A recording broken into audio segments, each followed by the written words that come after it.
Bem-vindo no canal Força e Amor. Se é a sua primeira vez aqui, se inscreva no canal se você ainda não é inscrito. Dessa forma você receberá notificações quando os novos vídeos forem gerados. Gratidão. Quando uma parte do texto estiver em negrito, vocês ouvirão um pequeno sino no início e no final deste texto. Carta 3, parte 1. Estas cartas conduzem você a uma dimensão espiritual, mental, que transcende o plano humano de atividades e assuntos e, por isso, serão melhor assimiladas se antes forem precedidas por um período de quietude e relaxamento. Acalme a sua mente, se for possível, e entre em um estado de silêncio interior.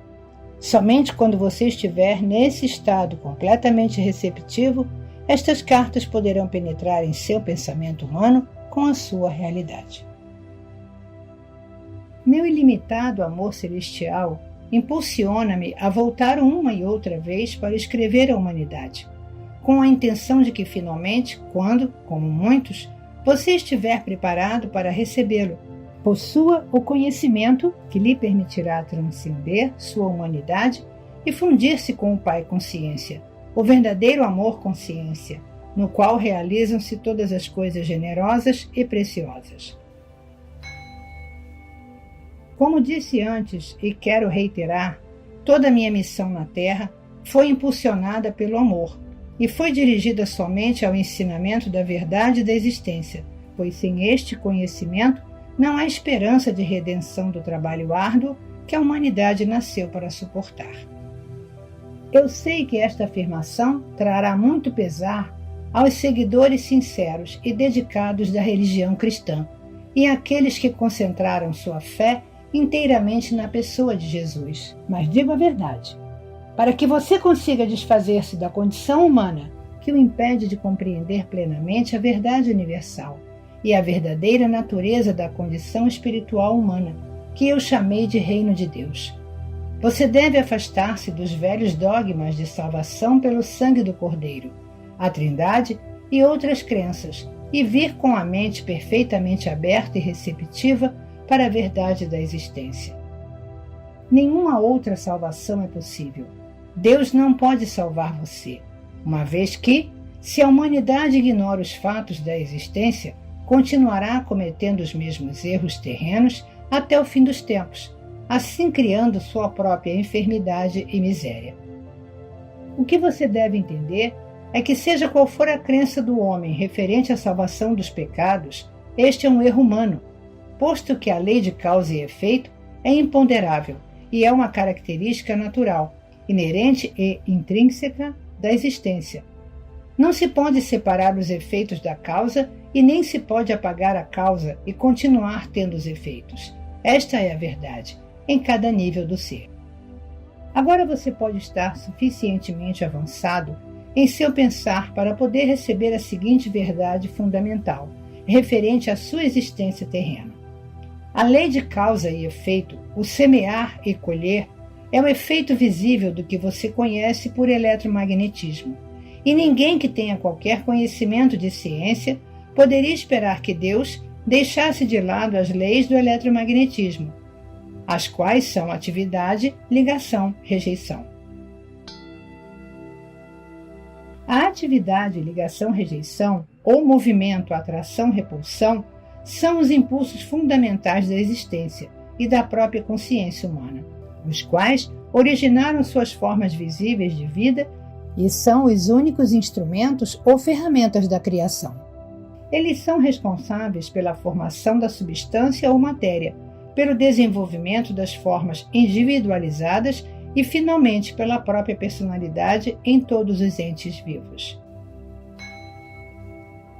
Em razão de que estas leis são fundamentais para a sua existência individualizada, é impossível evitá-las. Portanto, você não pode ignorar os problemas inerentes à sua existência individualizada e acreditar que Deus salvará você deles.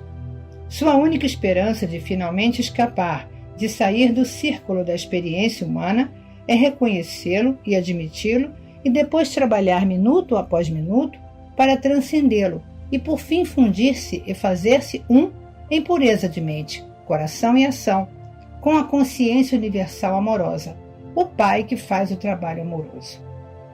Ao mesmo tempo, ao crescer no conhecimento da verdadeira natureza do Pai em seu interior, transcendendo você e em tudo o que lhe rodeia, você chegará a possuir uma fé constante, a qual poderá recorrer em todas as circunstâncias para obter a inspiração, o poder e a elevação diretamente do Pai, que está em seu interior e ao seu redor. Você chegará a saber que realmente é o Pai quem o apoia e o guia rumo ao reino do Pai com ciência amorosa. Você verá clara e abundantemente que, embora o Pai seja universal, ele também é individual para você. Ele o conhece e é consciente do seu pensamento e de seus problemas. No Pai com ciência amorosa estão à sua espera soluções perfeitas para serem reconhecidas por você. Quando você reconhecê-las, for flexível e estiver disposto a escutar, estará livre da dor. Enquanto não estiver disposto a escutar, nunca receberá em plenitude o Pai com ciência amorosa. Vou contar uma parábola. Imagine uma criança que grita e esperneia porque quer um sorvete. O tempo todo, enquanto faz este barulho, seu pai espera pacientemente à porta de seu quarto para mostrar que trouxe para ela sorvete e fruta. Talvez você pense que esta parábola é improvável, e, no entanto, é o que acontece. As mães se lembrarão de ocasiões em que os filhos se mostraram aflitos por alguma coisa e negavam-se a escutar o que elas tentavam dizer a eles. Mas elas já tinham a solução, esperando apenas que eles se acalmassem e enxugassem suas lágrimas. Vejo o duro esforço das pessoas, suas lágrimas, e minha compaixão é sem limites. Você está sendo escutado, mas, no contexto de sua consciência atual, há pouco que eu possa fazer. Não posso liberá-lo das amarras e correntes de tantos anos de pensar e agir ignorantes. Vejo a dor que os sermões ignorantes perpetuam nas igrejas, nas celebrações e nos púlpitos. Vejo as nações e seus povos tentando resolver tenazmente as dificuldades que surgem dos valores, culturas e crenças religiosas tradicionais. Vejo as limitações em seu viver diário, a falta de satisfação de suas necessidades e de seus propósitos e o sofrimento que emana das relações de todo tipo. A consciência coletiva que está emanando do mundo é um miasma de temores, ressentimentos, aborrecimentos e turbulência emocional de desejos apaixonados, vingança e esgotamento, entrelaçados com a compaixão, a determinação de elevar a consciência do mundo e o empenho na busca do amor incondicional daqueles que receberam inspiração e um grau de iluminação. Aproximo-me das pessoas que me chamam e trabalho com elas para aliviar suas angústias, mas seu esquema mental e suas crenças estão tão fortemente gravadas em seus cérebros que minha verdade não pode alcançá-las para trazer novo conhecimento às suas mentes. Ainda que brevemente, de maneira imperfeita, muitas ouviram, faltou a elas, no entanto, a valentia para aceitar novas ideias e falar claramente. Além disso, não havia chegado o momento certo para atravessar as barreiras da consciência humana para ensiná-las. Mas agora é o momento certo. Vocês entraram em uma nova distribuição de frequências vibratórias, que permitirá mais facilmente elevarem-se acima da materialidade da era precedente. Esta afirmação pode parecer estranha, mas há uma reserva de conhecimento referente às energias que vocês ainda não começaram a entender. Neste momento, não há mente terrena capaz de compreender. Para vocês é possível apenas imaginar o espectro de energia, o que não é a verdade. Assim, será de grande ajuda para você se puder aceitar minhas afirmações com confiança, porque elas são a verdade. Você está entrando em novas frequências de vibração pertencentes à consciência humana que permitirão que siga adiante no desenvolvimento espiritual, mental, que descrevi na carta 1. Como me afastei um pouco do assunto, devo agora reiterar.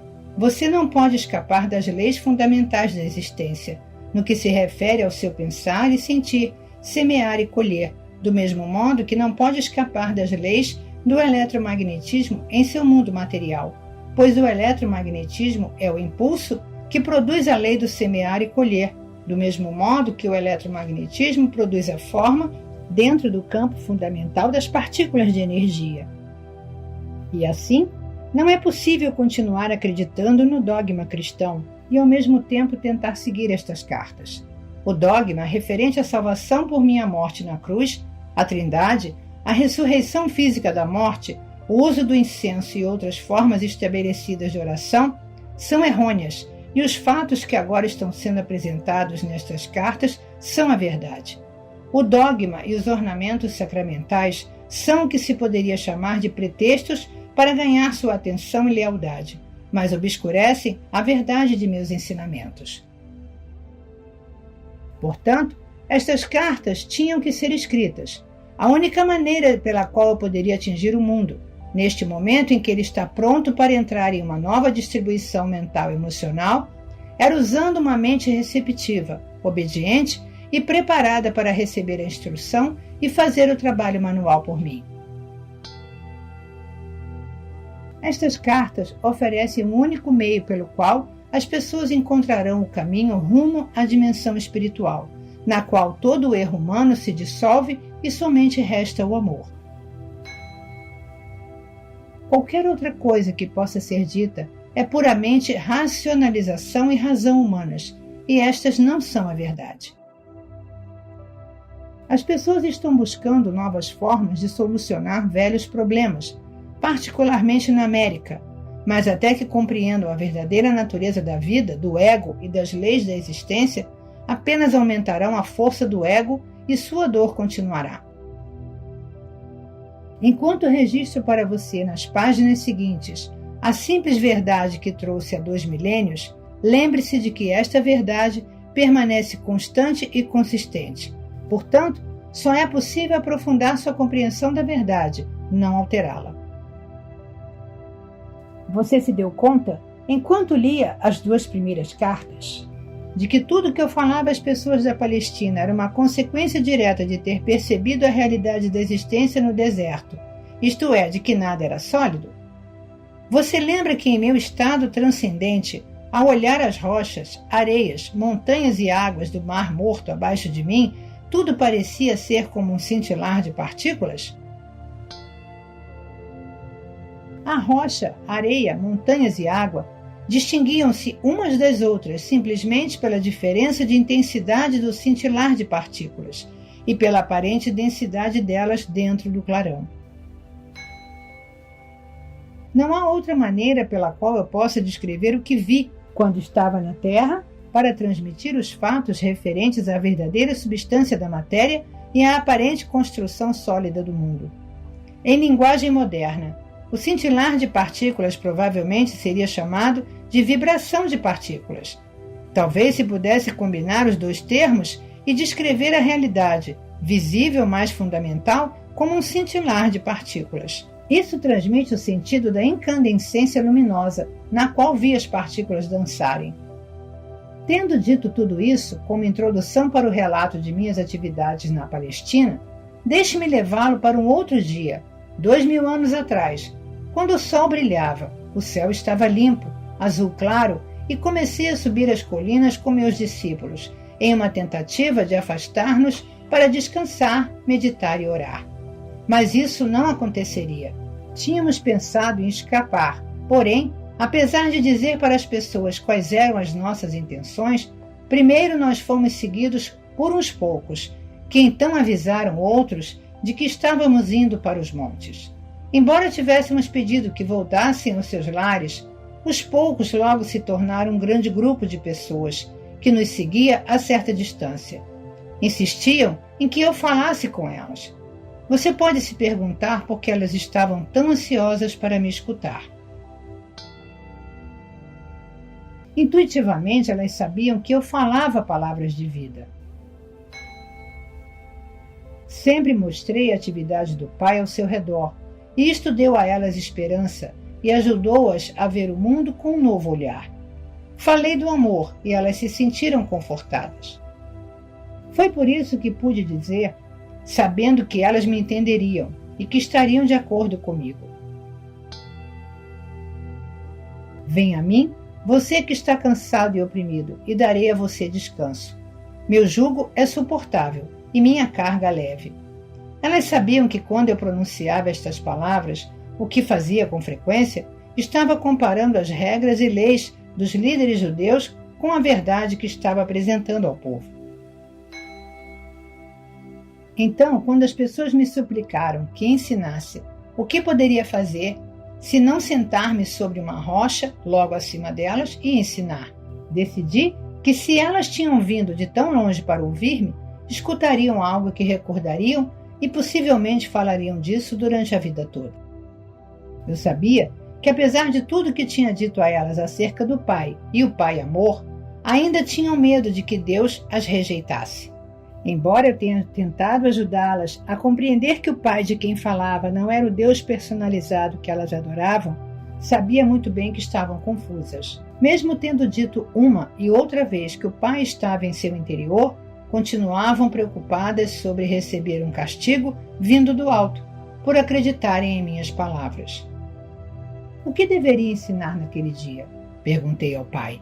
Então observei as cabras e as ovelhas que estavam pastando na colina sob o vigilante cuidado de seu pastor. E a mensagem para esse dia me veio ao espírito. Levantei-me e falei, para que se ouvisse minha voz até o fim da multidão. Vejam estas ovelhas e cabras pastando nas colinas. As ovelhas estão num lugar e as cabras em outro. Observem as ovelhas. São pacientes e pacíficas entre si, mesmo quando estão apertadas num canto do curral. Pastam tranquilamente, nunca reclamam o terreno que não é seu, deixam o pasto curto, mas não o estragam, o que permite que a grama se recupere depois de passarem por cima dela. E o que é mais importante, escutam a voz do seu pastor. Portanto, ele cuida bem delas. Ele as guia para os melhores pastos e dorme junto a elas durante a noite, para que não sejam atacadas por cães e ladrões. Agora olhem as cabras, como brigam e saltam sobre as pedras e entram em lugares difíceis ou perigosos. Devoram as sarças e a folhagem das árvores. Elas são espolhadoras. Se não fosse por sua utilidade para o homem, não haveria outro lugar para elas, a não ser ficarem amarradas o dia todo ou serem enviadas para o deserto. Vejo-os aí embaixo, e sei que no meio de vocês há muitas ovelhas, e que também há muitas cabras. Houve alguns murmúrios aborrecidos, mas, em geral, as pessoas se davam empurrões e puxavam o cabelo uns dos outros, apontando as cabras, rindo e concordando com a cabeça. Era bom vê-los rir e assim continuei. Vocês podem reconhecer as ovelhas pelos seus lares, pelo modo como convivem com os vizinhos e como são vistas por toda a comunidade. Assim também vocês podem reconhecer as cabras.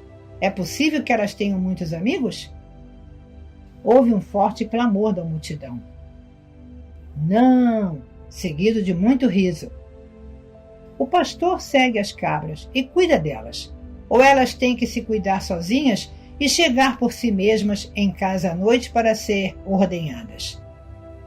De novo a multidão ria e respondia de maneiras distintas, algumas muito engraçadas e engenhosas. E assim é com aqueles que são ovelhas e aqueles que são cabras. Vocês recebem a proteção do Pai, se são ovelhas, e não são protegidos se são cabras, porque vão teimosamente seguindo seus próprios desejos, todos os dias, e possivelmente deixando atrás de si um rastro de destruição. Digam-me, o Pai pode proteger aqueles que são cabras? A multidão estava em silêncio, mas escutando atentamente. Vocês dirão então que o Pai está zangado com as cabras e não as protegerá. Ou dirão que, assim como o pastor cuida das suas ovelhas e cuidaria das cabras se elas permitissem, o Pai ama as ovelhas e as cabras da mesma forma, mas não pode protegê-las igualmente, por causa do comportamento natural das cabras? Considerem também os hábitos de alimentação das ovelhas e das cabras. As ovelhas se contentam comendo somente a erva para a qual seus estômagos estão perfeitamente preparados, mas as cabras comem qualquer coisa que encontram e não respeitam sua constituição. O mesmo acontece com aqueles que não cuidam do alimento de suas mentes, pois não têm nenhuma meta fixa ou propósito claro. Como as cabras, não percebem quando o alimento mental é prejudicial ou os leva por caminhos equivocados em suas vidas diárias, ou mesmo os arrasta para um mito nocivo ou um engano perigoso. Eles vão sem rumo, recolhendo o equivalente mental de sarças, sapatos velhos, pedaços de pano, folhas, cardos ou ervas daninhas, porque falta a eles bom senso. Um homem perguntou: Mestre, e se uma pessoa, uma ovelha, comete um erro e se vê numa confusão, o pai a abandonará? Respondi com outra pergunta: O que faz o pastor se uma de suas ovelhas cai no buraco, ou escorrega por um barranco, ou se vê aprisionada nas sarças? Eu digo: o pastor deixa o rebanho e rapidamente vai buscar a ovelha perdida, e não a abandonará até que a traga de volta sã e salva. Assim acontece com o pai. Nenhuma ovelha pode evitar enganar-se de uma ou outra maneira, mas não duvide de que o pai logo atenderá ao seu balido e a resgatará. E se uma cabra começar a comportar-se como uma ovelha e atender à voz do pastor, então ela também estará sob a proteção do pastor e será cuidada da mesma maneira que as ovelhas. Assim é com vocês e o reino do céu, o reino de Deus. Várias vozes elevaram-se pedindo-me que ensinasse o significado do reino de Deus. O que estou dizendo a vocês não é o mesmo que ouviram de qualquer outro profeta em qualquer tempo. Não tentem entender o que digo pensando no que disseram seus mestres. Eles podem somente repetir o que está nas Escrituras e não possuem nenhum conhecimento pessoal do reino de Deus ou do céu. Deus não está contido em nenhum lugar, mas está em todas as partes, como estão os céus e o ar sobre vocês. A Santa Palavra pronunciou a verdade quando disse: em Deus você vive, se move e tem o seu ser, pois o reino de Deus está acima, ao redor e também dentro de vocês, e vocês podem entrar no reino de Deus. As pessoas exclamavam com impaciência: Mas o que é isso? É um estado de mente e de coração, no qual você está plenamente possuído por Deus, seu Pai. Quando você está nesse estado, o Pai é a cabeça de seu corpo e dirige tudo o que você faz e toda a sua vida. Algumas pessoas resmungavam: Como isso é possível? É possível estar tão vazio do eu, de desejos egoístas, inimizades, raivas, ciúmes, cobiça, de desejos de vingança, que somente Deus fique no controle de sua mente e de seu coração. E depois o que acontece? Perguntou uma mulher. Então você entra no estado de ser, que é dirigido por Deus. Isto é totalmente belo e glorioso. É amor, é generosidade, é cuidar dos demais como cuida de si mesmo. É não julgar, pois você aceita os outros tal como são, sabendo que também são filhos de Deus e que estão igualmente sob o cuidado do Pai. É felicidade sem medida, impossível de descrever, é sentir alegria pela beleza do mundo, é vida sem limite e energia aumentada, é saúde e é a satisfação de cada uma de suas necessidades, mesmo antes de tê-las. Por que os rabinos não nos contam estas coisas? Diziam várias pessoas reclamando. Porque só eu vi o Pai, somente eu sei como se fizeram o mundo e as leis da existência. E porque eu sei todas estas coisas, vocês podem vir a mim e perguntar-me, e eu revelarei tudo o que me foi dado. Digo a verdade, aqueles de vocês que creem, compreendem e buscam colocar minha palavra em prática a cada dia, serão salvos da atribulação que a humanidade suporta. Vocês sofrem porque não entendem como foram criados e os verdadeiros propósitos para o qual nasceram. Vocês nasceram para serem filhos e herdeiros do Pai, mas vocês viram as costas a toda a glória do reino e tentam encontrar prazer nas coisas terrenas. Enquanto fizerem isto, nunca encontrarão o reino de Deus, não entrarão no reino dos céus. Como entraremos no reino? Eu já disse, vocês entrarão no reino dos céus quando se arrependerem de tudo que vocês são em seus corações e mentes. Quando vocês levarem sua maldade ao Pai e pedirem perdão e força para serem limpos de seus pensamentos, palavras e atos malignos, e finalmente os abandonem todos. Então poderão ter certeza de que estarão prestes a encontrarem o reino dos céus. Quando alcançarem isso, perceberão que sua atitude para com os outros estará mudando, pois o Pai estará fazendo o seu trabalho amoroso em seu interior. Vocês estarão livres das correntes e amarras dos desejos e atos malignos que antes os aprisionavam e os faziam cativos no mundo. Mais do que isso, compreenderão que o Pai satisfaz todas as suas necessidades.